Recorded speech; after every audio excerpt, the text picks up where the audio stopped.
We got an early peek yesterday at a bill piquing early interest this legislative session. Not much of a surprise to many since it's a continuation of a failed effort from last year.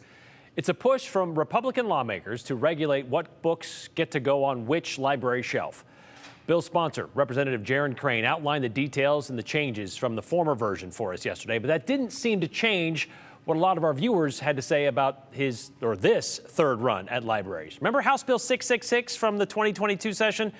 Anyway, Julie wrote in from Meridian saying Idaho's lawmakers need to stay in their lane. Rebecca points out temperance and morality is subjective. And Scott, well, he says local policies are already in place. Stop trying to reinvent the wheel. As for the librarians, they agree with those comments. The Idaho Library Association released a statement saying the bill undermines library users' rights.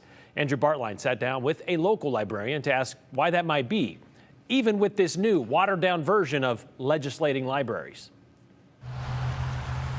At a Boise intersection named for winning, the Victory Branch Ada Community Library finds itself again playing defense. It is unfortunate that we're facing this. Another bill at the State House regulating library content. Kids that are 18 and under don't have any reason to access that material, and so we're being consistent with that. But ask the professionals. There's already a very open two-way process. Or even just watch, because they know all about redundancy. Mary DeWalt directs the library. We're not exactly sure why suddenly this is all called into question. And so, especially because we had not heard from our own communities that there was a problem. The bill wants to ensure inappropriate books are not available to kids in school or public libraries. Libraries can resolve complaints in 30 days or face a civil lawsuit for $250. Plus unlimited cap, other damages, whatever that might mean, not to mention the time in the litigation and such. DeWalt further finds fault in the subjective nature of current state law. Keeping kids away from nudity and sexual conduct seems reasonable. Yeah. But the state definition, we don't know. And we don't believe that that's constitutional. it includes the word homosexual.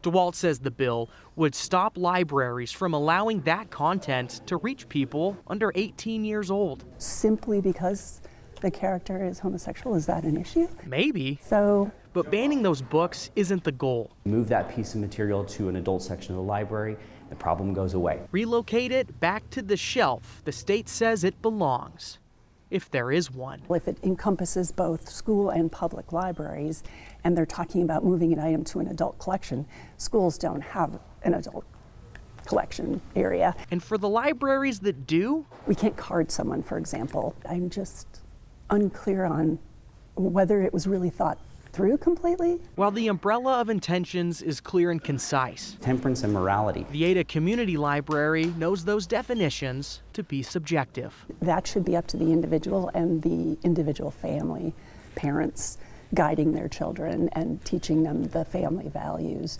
not an external person imposing on one family what they feel their values should be. A similar bill failed to become law last session. But I was disappointed in the veto.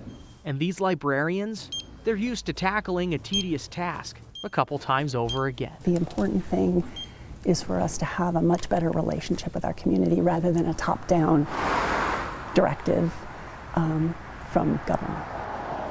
DeWalt points out libraries are run locally by elected or otherwise appointed boards, and they represent that local community.